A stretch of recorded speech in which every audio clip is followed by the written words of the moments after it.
The game of life has really one rule, and that rule is understanding your mindset. Every time I hear a successful person talk about how they made their money, it's always about some level of mindset work that happens in what they're doing. And so there's sort of twofold that happens with mindset work because every thought that we have is electrical and it has an electrical charge next to it. And so a lot of times you can also look at this as emotions, but I want to decouple that just a little bit because emotions have a whole range and there's a whole other way that we can go into that. But when we have these thoughts, we need to understand that whatever we believe to be true is.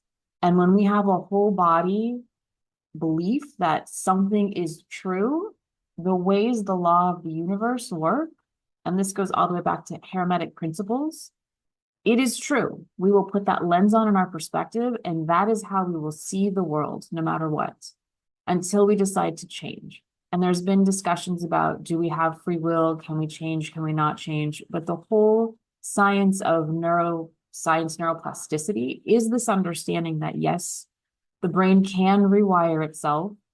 It is difficult, and sometimes if you've had a belief that is really old and has been around for a long time and you've perpetuated over and over again, but you could break that thought, that connective tissue, that synapses, and you can rewire your thinking however you want.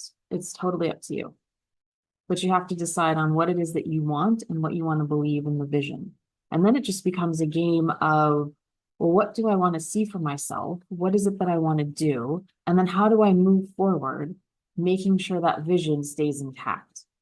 And there's some people that feel that the whole world is their oyster, and others feel like they got a really bad deal, and that is all that they can look at, and all that they can see is that this life is hard, and that's all that I'm ever going to get.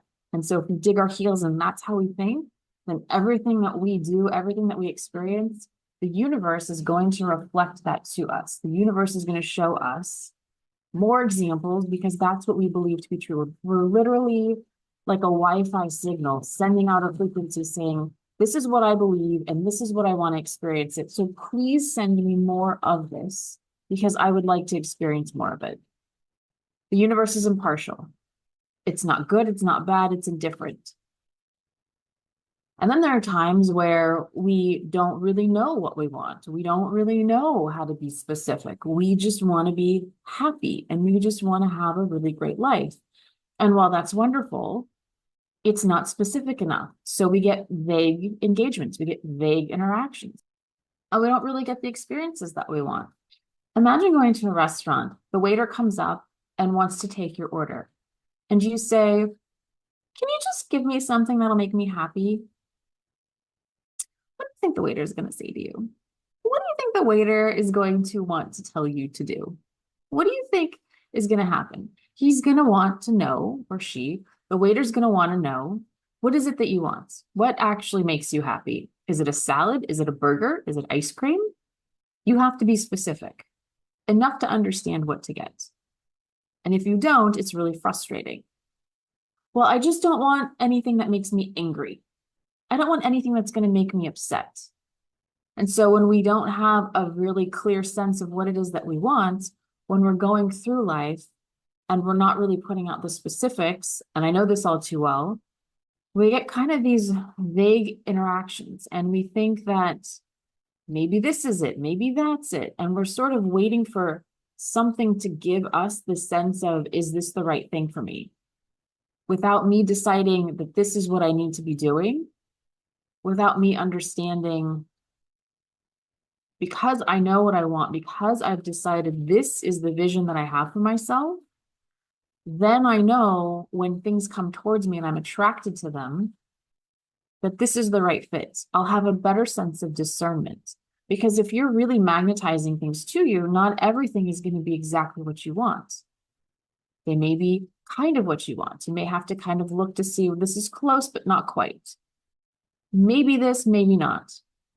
But if we don't have that clarity of what it is that we want, that vision, then it's going to be really difficult.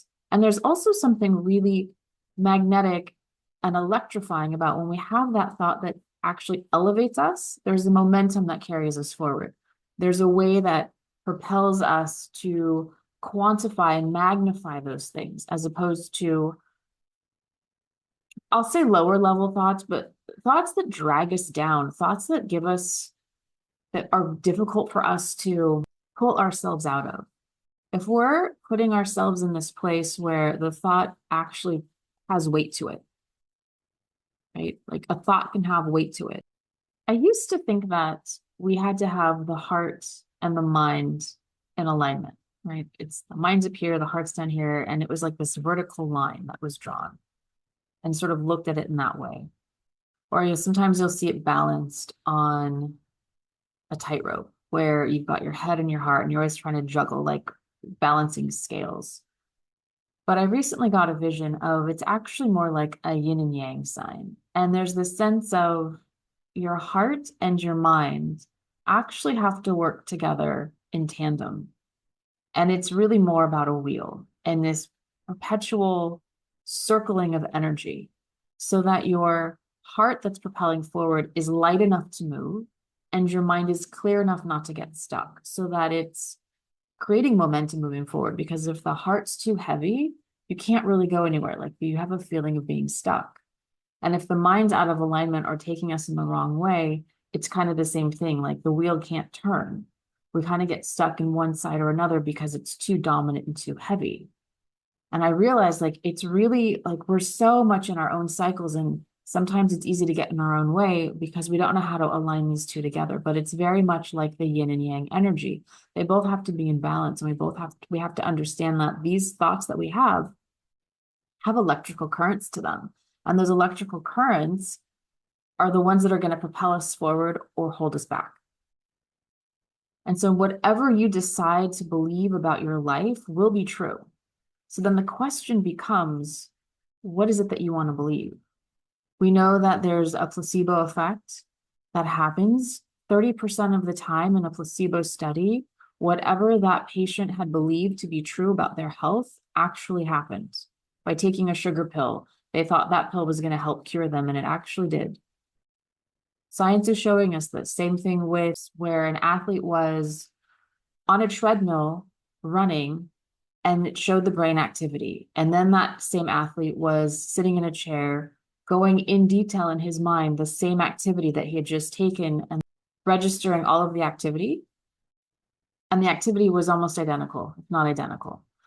The brain has no idea whether the body is in motion or not, that anything is actually happening or not. It's the same brainwave activity. So when we visualize in very specific manner of something that has yet to happen or something that we want to happen in a way that we want to perform, and a lot of athletes do this, they go through their mental capacity over and over again. It helps train us to get the things that we want. We can ease through things easier. We can't control life. We can't control the things that are around us or the things that come towards us, but we can really get a good sense of how many different pieces, how many different scenarios can we figure out, or just know that because we're clear on our vision, it's just a matter of the pivots and the twists and the turns that are going to happen in life, so that we can keep focused because we see the outcome coming. And we don't get pulled down or bogged down by unnecessary emotions that don't mean anything to begin with. They're just messengers that are helping us get a better understanding of where our thoughts are. Emotions really are just more electricity. Like one really clear way, one takeaway of this is to understand that you're an electromagnetic field. You're a battery, and everything that you think, everything that you feel, you're sending out as a signal to the universe to say, give me more of this. I want to feel more of this. I want to attract more of this. So the idea of loving yourself, the idea of you going first, the idea, all these ideas of understanding how to approach life are really, really true. But I think about it in the sense that you're an electrical being. And so those emotions are really wrapped in a message. They have a thought inside of them. So when we get angry and frustrated, a lot of times that's because somebody has broken a boundary that we didn't know we needed to have, that we didn't communicate that we had to have. there's a lot, I mean, we can break down all the emotions, but there's usually some level of insight moving through that we need to decipher. And then that helps us adjust the thinking so that we know, well, how do I want to, what story do I want to put in my head that is going to help me move out into the world the way I want to see the world? There are so many different versions of reality out in the world. You could absolutely pick whichever one that you want. You don't have to pick the one that you're in. And it may take a little bit of time for it to show up in actual manifestation, in actual material. That is what manifestation is. It's like the material version of what you've been looking at. Doesn't mean it wouldn't. And it's a really great way to understand that the game of life is really aligning yourself with your highest vision of you and what it is that you want to see. I heard somebody say that the worst thing in the world would be to run into somebody that you could have been, the version of you that you could have been, the version of you that moved through fear, that moved through self-doubt, that did it anyway and was successful because they were clear on their mindset and their vision, and they moved forward and they held it and they figured it out, and you didn't. That's the worst thing that we could ever possibly run into. So let's not do that.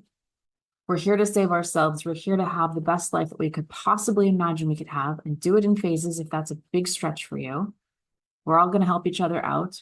We're going to be here to help move through any of this stuck energy, any of these thoughts, and play the game of life correctly.